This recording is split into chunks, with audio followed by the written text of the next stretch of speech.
기도하겠습니다. 우리를 창조하신 하나님 아버지, 이 시간 이 예배를 통해 올려드리는 영광을 받아 주시옵소서. 낙심한 자들, 마음이 힘든 자들, 몸이 병든 자들, 인생의 무게로 버거워하는 자들, 이 시간 주의 말씀 앞에 은혜를 구하며 고개 숙이오니 부족한 종을 통해서도 하나님 말씀하시고 위로하시고 치유하시고 회복시켜 주시옵소서. 예수님 귀하신 이름으로 기도합니다. 아멘. 좋으신 주님의 은혜와 평강이 예배의 자리에 나오신 모든 성도님들과 함께 하시기를 간절히 소원합니다. 우리 옆에 계신 분들하고 이렇게 반갑게 인사하면 좋겠습니다. 참 잘 오셨습니다.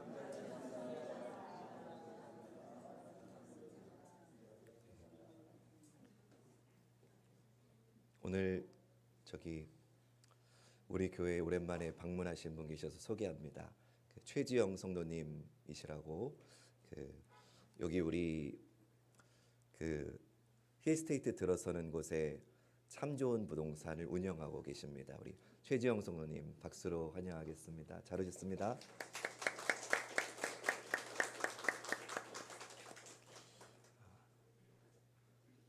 우리가 계속 살펴보고 있는 민수기는 광야에서 있었던 이야기입니다. 하나님의 은혜로 출애굽한 이스라엘 공동체가 해방의 기쁨을 주신 하나님을 잊어버리자 원망과 불평이 이어졌고, 그러자 하나님은 진노하십니다. 오늘 본문은 이스라엘 백성들이 40년 동안 광야를 돌아야 했던 그 근본적인 이유가 된 사건이 나옵니다. 바로 우리가 잘 아는 12명의 정탐꾼을 보낸 이야기입니다. 이 일로 인해서 가나안 땅 입성이 보류가 되고 광야에서 긴 세월을 보내게 되죠. 본문의 내용을 소개하면 12명의 정탐꾼이 40일간 가나안 땅을 살펴보고 돌아옵니다.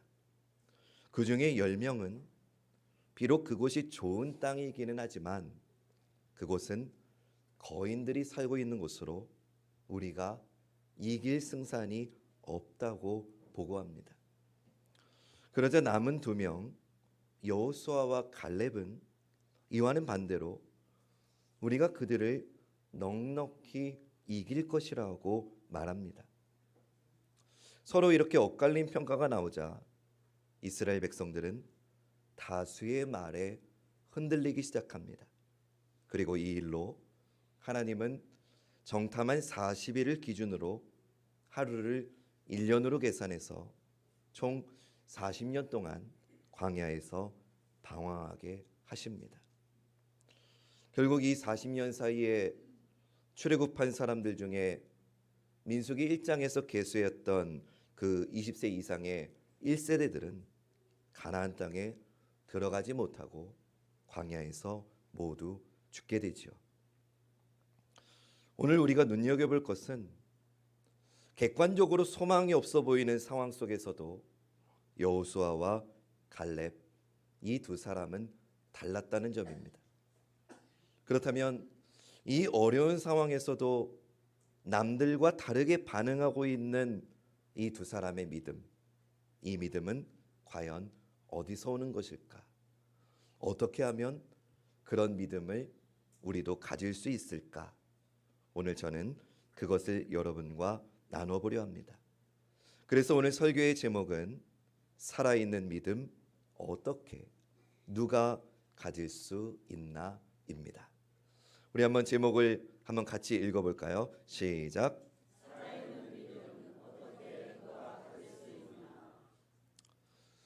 예수님의 수제자인 베드로가 이런 말을 했습니다.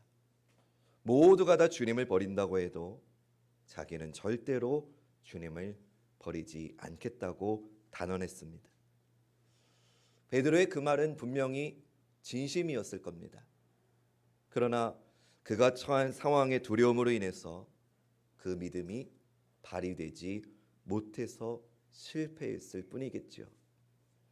사랑하는 여러분, 우리도 베드로처럼 위기가 닥쳐올 때 우리의 마음하고는 다르게 믿음을 지키지 못하는 순간이 올 수 있습니다. 그러나 여러분, 그렇다 해도 낙심하지 마시고 절망하지 마시기 바랍니다. 우리는 원래 그렇게 연약한 존재이기 때문입니다. 오히려 그 실패를 통해서 내가 그동안 무엇을 의지하고 있었는지가 깨달아집니다. 그리고 그것을 깨닫는 순간 다시 하나님을 붙들 수 있습니다. 이것이 실패와 역경, 절망 속에서도 베풀어 주시는 주님의 은혜인 줄로 믿습니다. 믿음은 내 능력을 가지고 지킬 수 있는 게 아닙니다. 성령께서 도와주셔야 됩니다. 여호수아와 갈렙은 수많은 백성들이 반기를 들고 심지어는 돌로 쳐 죽이려고 하는 순간에도 하나님을 향한 믿음을 가졌고 그 믿음을 지켰습니다. 오늘 우리도 부족한 종을 통해 주시는 이 말씀을 통해 이 살아있는 믿음을 배우고 가지고 지킬 수 있는 이 시간 되시기를 주님의 이름으로 축원합니다. 먼저 우리가 주목할 것은 누가 이 가나안 땅 정탐을 계획하셨는가, 이 부분을 좀 살펴봐야 됩니다. 첫 번째 본문 민수기 13장 1절부터 3절입니다. 여호와께서 모세에게 말씀하여 이르시되 사람을 보내어 내가 이스라엘 자손에게 주는 가나안 땅을 정탐하게 하되 그들의 조상의 가문 각 지파 중에서 지휘가 된 자 한 사람씩 보내라. 모세가 여호와의 명령을 따라 바란 광야에서 그들을 보냈으니 그들은 다 이스라엘 자손의 수령된 사람이라. 가나안 정탐을 모세가 계획한 걸로 아는 분들도 있겠지만 사실 이 일을 결정하신 분은 하나님이십니다. 모세는 하나님의 명령에 따라서 바란 광야에서 12명을 뽑아 가나안으로 보냈습니다. 이뿐만이 아니죠. 출애굽을 계획하고 이끄신 분도 모세가 아니라 하나님이십니다. 그 이전에 이스라엘 백성들이 애굽 땅에 정착하도록 요셉을 총리로 세우신 분도 하나님이십니다. 그 이전에 아브라함에게 너희의 백성이 이방의 객이 되어서 섬길 것이라고 하신 분도 하나님이십니다. 그 더 이전에 온 세상을 창조하신 분도 하나님이십니다. 그러면 여러분, 제가 질문합니다. 우리 인생을 시작하신 분이 누구십니까?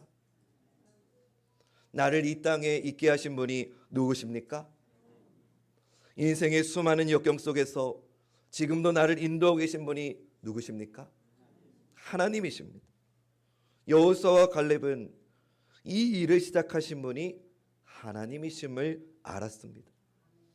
자기들을 보낸 분이 하나님이심을 안 겁니다. 약속의 땅을 허락하신 하나님께서 자기들을 죽이기 위해서 보내시겠습니까? 우리가 살아있는 믿음을 가지려면 잊지 말아야 될 것이 있습니다. 하나님이 나의 삶을 시작하셨고 인도하시며 마치게 하신다는 사실을 우리는 기억해야 될 줄로 믿습니다.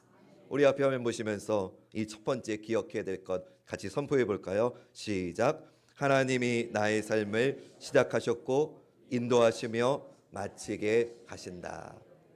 아멘. 하나님은 우리의 인생을 푸른 초장과 쉴 만한 물가로 인도하십니다. 뿐만 아니라 사망의 음침한 골짜기를 지날 때에도 하나님은 우리를 인도하십니다. 또한 하나님이 정한 시기에 우리의 삶을 마치게 하실 겁니다. 이것을 믿을 때 우리는 비극 가운데서도 좌절하지 않을 수 있습니다. 세례 요한이 주님의 오심을 외치다가 목이 베어서 죽임을 당합니다. 그렇다고 해서 우리는 절망하지 않습니다. 왜냐하면 그 사건을 통해서 하나님의 약속과 섭리가 진행됨을 믿기 때문입니다. 스데반이 복음을 전하다가 돌에 맞아 죽습니다. 그래도 우리는 슬픔에 잠겨 있지 않습니다. 스데반이 바라봤던 그 주님을 우리도 믿기 때문입니다. 사랑하는 여러분, 하나님은 지금도 일하십니다. 여호수아와 갈렙은 이것을 신뢰했습니다. 가나안 땅을 정탐하게 하신 분이 하나님이시라면 가나안에 들어가게 하실 분도 하나님이십니다. 이 사실을 믿을 때 우리의 믿음은 살아있는 믿음이 됩니다. 우리 모두가 어떤 좌절 속에서도 주님의 인도하심을 믿는 살아있는 믿음의 소유자 되시기를 주님의 이름으로 축원합니다. 12명의 정탐꾼은 40일 동안 가나안 땅을 정탐하고 돌아와서 모세와 온 백성에게 살펴본 내용을 보고합니다. 이들은 좋은 소식과 나쁜 소식을 전합니다. 민수기 13장 27절 28절 말씀. 모세에게 말하여 이르되 당신이 우리를 보낸 땅에 간즉 과연 그 땅에 젖과 꿀이 흐르는데 이것은 그 땅의 과일이니이다. 그러나 그 땅 거주민은 강하고 성읍은 견고하고 심이 클 뿐 아니라 거기서 안악 자손을 보았으며. 그들이 전한 좋은 소식은 그 땅이 정말로 젖과 꿀이 흐른다는 겁니다. 그러나 나쁜 소식은 성읍이 견고하고 심이 클 뿐 아니라 거주민이 안악 자손이라는 겁니다.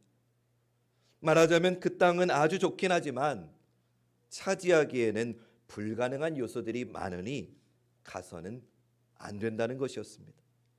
그러나 함께 다녀온 갈렙의 보고는 달랐습니다. 30절 말씀, 우리 이 말씀은 앞에 화면 보시면서 같이 읽어볼까요? 시작.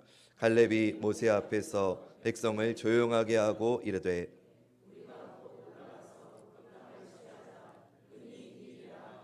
아멘. 갈렙은 다른 정탐꾼들과는 완전히 반대되는 의견을 제시합니다. 똑같은 곳을 보고 왔음에도 그는 우리가 넉넉히 이길 것이라고 보고합니다. 그러자 10명이 갈렙의 말을 막으면서 다시 말합니다. 31절에서 33절. 그와 함께 올라갔던 사람들은 이르되 우리가 능히 올라가서 그 백성을 치지 못하리라. 그들은 우리보다 강하니라 하고 이스라엘 자손 앞에서 그 정탐한 땅을 악평하여 이르되 우리가 두루다니며 정탐한 땅은 그 거주민을 삼키는 땅이요 거기서 본 모든 백성은 신장이 장대한 자들이며 거기서 네피림 후손인 아낙 자손의 거인들을 보았나니 우리는 스스로 보기에도 메뚜기 같으니 그들이 보기에도 그와 같았을 것이니라. 대다수의 정탐꾼들은 그곳이 아낙 자손이 있는 곳이라며 악평했습니다. 아낙 자손은 네피림의 후손으로 기골이 장대한 거인족들입니다. 고대부터 용맹하기로 명성이 난 그런 사람들입니다. 이런 사람들을 상대로 싸우는 건 무모한 일이고 싸워도 불보듯 뻔한 일이라는 겁니다. 그들 앞에서 우리는 메뚜기같이 연약한 존재라는 겁니다. 여러분, 제가 또 하나 질문합니다. 어느 쪽이 더 정확한 보고입니까? 요새 말로 하면 팩트 체크하면 어느 쪽이 맞는 말입니까? 사실만 놓고 보면 10명의 정탐꾼의 보고가 100번 맞습니다. 그들은 객관적인 사실을 전했습니다. 하지만 그럼에도 여호수아와 갈렙은 우리가 능히 이길 것이라고 말합니다. 10명의 정탐꾼과 이 두 사람의 차이는 과연 무엇일까요? 여러분, 이 땅에는 수많은 전쟁이 있습니다. 그 전쟁마다 종류도 다르고 싸우는 방법도 다릅니다. 힘으로 부딪혀서 싸우는 전쟁이 있는가 반면에 힘으로 싸우지 않는 전쟁도 있습니다. 출애굽 때를 한번 생각해 볼까요? 이스라엘이 애굽에서 나올 때 전쟁을 해서 나왔습니까? 홍해에서 애굽의 군대를 수장시킬 때 무슨 뭐 핵폭탄을 날려서 수상시켰습니까? 아니죠. 힘으로 싸운 게 아니에요. 이런 싸움을 우리는 영적 전쟁이라고 합니다. 한번 따라해 볼까요? 영적 전쟁. 이스라엘 백성은 이미 하나님의 권능으로 이 영적 전쟁의 승리를 경험한 사람들입니다. 사랑하는 여러분, 영적 전쟁은 우리의 힘으로 싸우는 게 아닙니다. 이런 싸움을 해본 대표적인 사람이 다윗입니다. 그가 골리앗과 싸울 때 골리앗 역시 아낙 자손입니다. 가드 출신입니다. 그 골리앗의 키가 저보다 조금 더 큰데 오늘날로 따지면 한 260, 280 정도 됩니다.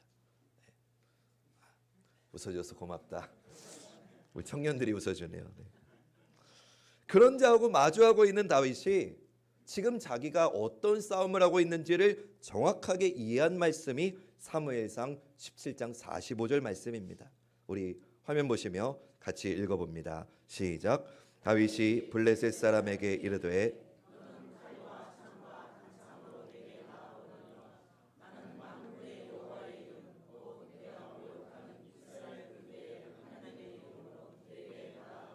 아멘. 다윗은 자신의 힘이 아니라 만군의 여호와의 이름으로 나아갑니다. 이것이 다윗과 여호수아와 갈렙의 공통점입니다. 이들은 힘으로 이길 수 없다는 걸 알고 있습니다. 나가서 싸우다가 죽을 수 있다는 것도 알고 있습니다. 그럼에도 나가는 이유는 믿음으로 승리해 본 경험이 있기 때문입니다. 다윗이 들판에서 양을 칠 때 사자나 곰이 와가지고 자기 양을 잡아가면 쫓아가서 때려서 눕혔다고 합니다. 여러분 생각해 보세요. 소년의 주먹이 어떻게 맹수를 이길 수 있습니까? 어떻게 그럴 수 있습니까? 그때 다윗은 자기 힘이 아니라 주님의 도우심으로 승리할 수 있었다는 걸 경험했던 겁니다. 사랑하는 여러분, 위기 상황은 내 믿음을 키우는 최고의 기회가 됩니다. 이런 승리를 경험한 다윗이 골리앗과 대결하는 그 위협적인 상황에서도 똑같은 믿음으로 반응할 수 있었던 겁니다. 그의 승리는 바로 하나님을 믿는 살아있는 믿음에 있음을 그는 이렇게 고백합니다. 사무엘상 17장 46절 47절 말씀. 오늘 여호와께서 너를 내 손에 넘기시리니 내가 너를 쳐서 내 목을 베고 블레셋 군대의 시체를 오늘 공중의 새와 땅의 들짐승에게 주어 온 땅으로 이스라엘의 하나님이 계신 줄 알게 하겠고 또 여호와의 구원하심이 칼과 창에 있지 아니함을 이 무리에게 알게 하리라. 전쟁은 여호와께 속한 것인즉 그가 너희를 우리 손에 넘기시리라. 아멘.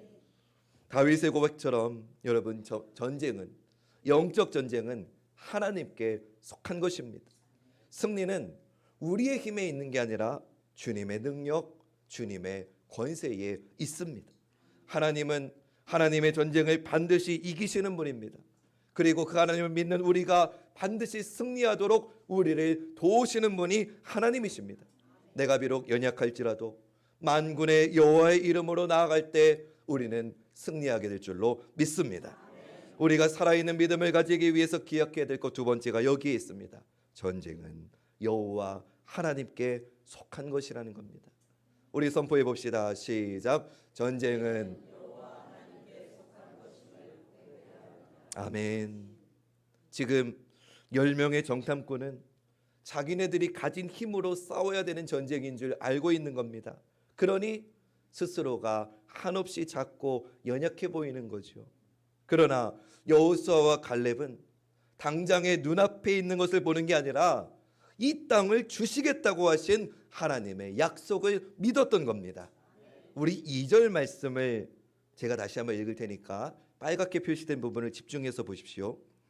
사람을 보내어 내가 이스라엘 자손에게 주는 가나안 땅을 청탐하게 하되 그들의 조상의 가문 각 지파 중에서 지휘가 된 자 한 사람씩 보내라. 이 말씀에 보니까 하나님이 정탐꾼을 보내실 때 분명하게 말씀하셨어요. 내가 이스라엘 자손에게 주는 가나안 땅을 정탐하게 하셨다고 말입니다. 이미 주시겠다고 약속하신 그 땅에 하나님이 먼저 보내셨다는 사실을 우리는 놓치면 안 됩니다. 10명의 정탐꾼은 절대로 이길 수 없다고 믿었지만 여호수아와 갈렙만은 하나님이 허락하셨기에 하나님의 능력과 권세로 이김을 믿었던 겁니다. 이 믿음의 차이가 확연한 차이를 만든 겁니다. 바라기는 오늘 우리에게도 전쟁은 여호와께 속한 것임을 믿는 살아있는 믿음이 이 시간 온전히 회복될 줄로 믿습니다.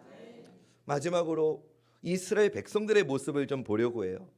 12명 중에서 10명의 정탐꾼이 그 땅에 가면 안 된다고 말합니다. 그러자 이스라엘 백성은 다수의 의견을 따르죠. 우리 민주주의 의결 방식 중에 가장 대표적인 게 다수결의 원칙 아닙니까? 근데 여러분, 다수결의 원칙도 물론 좋은 방법이지만 분명한 건 구원은, 하나님의 진리는 다수에 의해서 결정되는 게 아닙니다. 다시 말씀드립니다. 구원은, 진리는 사람이 많다고 해서 그곳에 구원이 있고 그곳에 진리가 있는 게 결코 아닙니다. 그럼에도 불구하고 이스라엘 백성들은 다수의 말을 듣고 또다시 원망을 쏟아댑니다. 민수기 14장 1절부터 4절 말씀. 온 회중이 소리 높여 부르짖으며 백성이 밤새도록 통곡하였더라. 이스라엘 자손이 다 모세와 아론을 원망하며 온 회중이 그들에게 이르되 우리가 애굽 땅에서 죽었거나 이 광야에서 죽었으면 좋았을 것을 어찌하여 여호와가 우리를 그 땅으로 인도하여 칼에 쓰러지게 하려 하는가? 우리 처자가 사로잡히리니 애굽으로 돌아가는 것이 낫지 아니하랴. 이에 서로 말하되 우리가 한 지휘관을 세우고 애굽으로 돌아가자 하매. 이스라엘 백성은 차라리 애굽에서 나오지 말았어야 된다고 말합니다. 그들은 지금 하나님을 원망합니다. 하나님이 자기들을 모두 죽게 만들었다고까지 생각합니다. 출애굽을 시키고 홍해를 건너게 하고 구름 기둥과 불 기둥으로 인도하시고 날마다 만나와 메추라기를 먹이셨는데 지금 그 하나님의 인도하심을 전혀 믿지 못하고 있습니다. 밤새도록 백성들이 통곡하면서 모세와 아론을 원망했습니다. 급기야는 모세가 아닌 다른 지휘관을 세우고 애굽으로 돌아가자고까지 합니다. 근데 여러분, 참 마음 아픈데 혹시 이 모습 오늘 우리의 모습은 아닙니까? 교회가 부흥이 안 되는 교회에서 많이 하는 말이 있습니다. 우리는 새로운 변화 필요 없다. 다시 옛날로 돌아가자. 그런 교회는 절대로 부흥 안 됩니다. 또 하나, 교회가 망하는 길이 있습니다. 지도자를 사람이 뽑는 교회. 그러면 100% 그 교회 망합니다. 지금 이스라엘 백성들이 지도자를 자기들이 뽑겠다고 아우성치고 있는 모습, 혹시 우리의 지나간 모습 아닙니까? 이런 혼란스러운 상황에서 모세와 아론이 온 회중 앞에 엎드립니다. 사실은 하나님 앞에 엎드린 거죠. 이런 믿음 없는 사람들을 보면서 여호수아와 갈렙이 옷을 찢습니다. 마음이 너무 아파서요. 그러나 사실 하나님의 마음이 아프신 겁니다. 하나님은 오래전부터 그 땅을 주겠다고 약속하셨습니다. 그리고 그 약속을 지키시기 위해서 광야에서 날마다 그들을 인도하고 계셨습니다. 여호수아와 갈렙은 그 하나님이 지금도 우리와 함께 하시니 두려워 말라고 외쳤습니다. 그럼에도 백성들은 오히려 그 두 사람을 돌로 치려고 합니다. 민수기 14장 10절 11절. 온 회중이 그를 돌로 치려 하는데 그때에 여호와의 영광이 회막에서 이스라엘 모든 자손에게 나타나시니라. 우리 11절은 같이 읽어볼까요? 시작. 여호와께서 모세에게 이르시되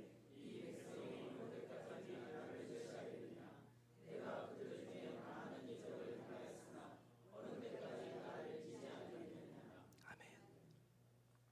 상황이 이 지경이 되자 결국 하나님이 나타나십니다. 그동안 수많은 이적을 보였건만 어느 때까지 나를 멸시하겠느냐고, 어느 때까지 나를 믿지 않겠느냐고 책망하십니다. 하나님이 얼마나 답답하셨으면 이렇게까지 말씀하셨을까요? 근데 사랑하는 여러분, 혹시 주님의 이 음성이 오늘 우리에게 말씀하시는 하나님의 음성은 아닐까요? 무슨 일만 생기면 믿음이 흔들리고, 아니 믿음이라는 게 과연 있었는가 싶을 정도로 믿음 없는 사람처럼 살아오진 않았습니까? 믿음이 있어도 그 믿음이 그냥 교회 안에서만 나오고, 교회 문 밖을 나서는 순간부터 아무 힘도 발휘하지 못하는 믿음, 그 믿음은 도대체 무슨 믿음입니까? 비 오고 바람 불고 조금만 시련이 닥치면 다 우수수수 무너져 버리는 모래 위에 세운 집 같은 믿음을 우리가 갖고 있었던 건 아닙니까? 입으로는 주님을 부르면서 정작 내 삶에서는 하나님이 아무런 영향도 미치지 못하고 있는 그런 인생을 혹시 산 건 아닙니까? 그런 우리에게 오늘 하나님은 답답해 하시며 말씀하십니다. 언제까지 믿지 않을 것이냐? 언제까지 그런 삶을 반복하며 살 것이냐고 말입니다. 여러분, 위기가 닥치면 알곡과 쭉정이가 가려지듯이 위기가 오면 진짜 믿음과 가짜 믿음이 가려집니다. 살아있는 믿음과 죽은 믿음이 드러납니다. 믿음은요, 평탄할 때는 다 좋아 보입니다. 그러나 진짜 믿음은 어려운 상황을 맞았을 때 나타나는 겁니다. 정말 내가 극한의 상황에 몰렸을 때 하나님을 찾는 내 태도가 믿음입니다. 이렇게 신앙과 불신앙이 충돌하고 있을 때 모세가 백성들의 죄를 대신해서 하나님께 용서를 구합니다. 하나님은 모세의 말을 들어주셨지만 지금의 이스라엘 백성들의 이 모습을 보고 중대한 결정을 내리십니다. 그게 오늘 두 번째 본문 민수기 14장 20절부터 24절입니다. 여호와께서 이르시되 내가 내 말대로 사하노라. 그러나 진실로 내가 살아있는 것과 여호와의 영광이 온 세계에 충만한 것을 두고 맹세하노니 내 영광과 애굽과 광야에서 행한 내 이적을 보고도 이같이 10번이나 나를 시험하고 내 목소리를 청정하지 아니한 그 사람들은 내가 그들의 조상들에게 맹세한 땅을 결단코 보지 못할 것이요 또 나를 멸시하는 사람은 한 사람도 그것을 보지 못하리라. 그러나 내 종 갈렙은 그 마음이 그들과 달라서 나를 온전히 따랐은즉 그가 갔던 땅으로 내가 그를 인도하여 드리리니 그의 자손이 그 땅을 차지하리라. 아멘. 결국 하나님을 믿지 않는 이들은 가나안 땅에 들어가지 못하게 됩니다. 여호수아와 갈렙 이 두 사람만이 그 땅을 차지할 것이라고 하십니다. 무엇이 이 10명의 정탐꾼과 달랐던 겁니까? 바로 믿음입니다. 다수가 반대하고 자기들을 죽일 듯이 달려드는 그 막다른 상황에서도 여호수아와 갈렙은 끝까지 믿음을 보인 겁니다. 이것이 살아있는 믿음입니다. 사랑하는 여러분, 이 믿음을 얻기 위해서는요, 우리가 반드시 구분할 줄 알아야 되는 게 있거든요. 한번 따라해 볼까요? 말. 또 한번 따라해 주세요. 말씀. 말과 말씀을 구분할 줄 알아야 돼요. 수많은 사람의 말이 있고요, 하나님의 말씀이 있습니다. 인생 중에 들리는 사람들의 무성한 말이 있고요, 고요한 중에 들리는 세미한 주님의 말씀이 있습니다. 사랑하는 여러분, 하나님의 말씀이 임하면 사람의 말은 사라지는 줄로 믿습니다. 살아있는 믿음은 말이 아닌 말씀을 붙들 때 힘을 발휘함을 믿으시기 바랍니다. 하나님이 여호수아와 갈렙이 다른 이들과 다르다고 하신 것은 이들이 사람의 말이 아닌 하나님의 말씀을 붙들었기 때문입니다. 여호수아와 갈렙 이 두 사람은 하나님의 말씀을 믿었고 그 말씀을 따라 행동했고 그 말씀을 따라 순종했습니다. 살아있는 믿음을 가지기 위해 우리가 마지막으로 기억해야 될 것 여기에 있습니다. 하나님의 말씀이 사람의 말을 이긴다는 것을 우리는 기억해야 됩니다. 우리 한번 선포해 봅시다. 시작. 하나님의 말씀이 사람의 말을 이긴다. 아멘. 여호수아와 갈렙은 자기네가 정복해야 될 상대가 크고 강하다는 거 인정했습니다. 알고 있었습니다. 현실을 무시한 게 아니에요. 다만 하나님이 그 땅을 취하라고 말씀하셨기에 그들은 나아가자고 한 겁니다. 사랑하는 여러분, 현실은 눈에 바로 보이지만 약속은 믿어야 보입니다. 다시 말씀드립니다. 현실은 그냥 누구나 다 볼 수 있지만 하나님의 약속은 믿음을 가져야 보입니다. 이 두 사람이 믿음을 지킨 것은 사람의 말이 아니라 하나님의 말씀에 반응했기 때문입니다. 우리 인생 주님이 시작하셨습니다. 그러니 어떤 위기가 닥쳐도 주님이 인도하실 줄로 믿습니다. 이것을 믿는다면 우리 광야길에 있는 모든 전쟁은 여호와 하나님께 속한 것임을 믿어야 됩니다. 마주한 문제가 아무리 커도 주님이 시작하셨다면 승리를 우리에게 반드시 주신 줄로 믿습니다. 여러분을 흔드는 주변의 무성한 말들에 휩쓸리지 마시고 오직 하나님의 말씀을 붙잡는 살아있는 믿음을 가지는 우리 관악중앙교회 모든 성도님 되시기를 주님의 이름으로 간절히 축원합니다.